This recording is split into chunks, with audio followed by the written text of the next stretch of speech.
Okay everyone, in this video we're going to show you how to map all the sliders and pots from Roland TR8 drum machine into the D16 Drumazon plugin. I'm just going to set up the sound card here to show you it. Yeah, just move this across out of the way so you can see it. The main things are to note in the input of the MIDI device to have tracking to on to receive all incoming MIDI from the TR8, and in the output to have the sync to on, and that will be the Roland TR8 running as the master. Let's just load the plugin, drop it into a new MIDI track, and just move that over so you can see all the pots on the Drumazon. The main thing to note here is you don't want the internal sequencer switched on, and you don't want internal sync switched on. As I've already said, the TR8's the master in this case. Switch MIDI learn on and move the first pot that you want to map to the Roland TR8. So the first one's going to be the level of the bass drum. Just move the slider on the bass drum on the TR8 and you can see that's now controlling the Drumazon. Do the same for all the others. So we're going to move the tune pot on the Drumazon and the tune pot on the Roland TR8. We're going to do the same now for the attack, moving the attack on the Drumazon and the attack on the TR8, and you can see they're all now controlling those parameters.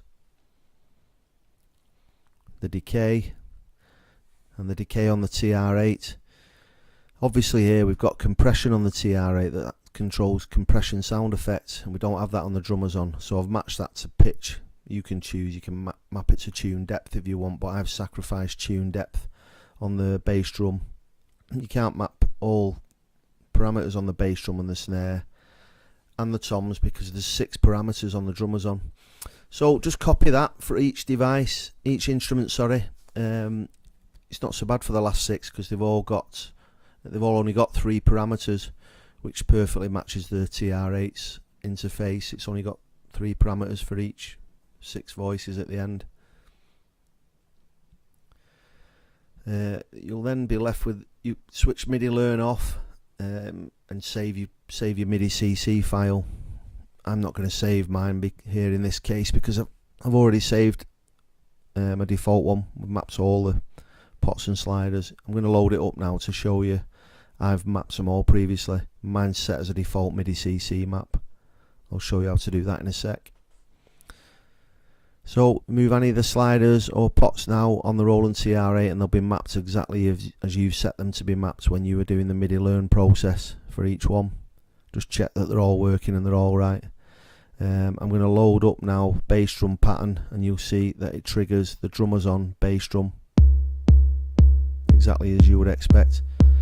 And the pots for the bass drum alter the sound of the bass drum as you've mapped it as well. Add a snare. You can see that it's mapped perfectly, everything's working as you'd expect it to. Just some toms.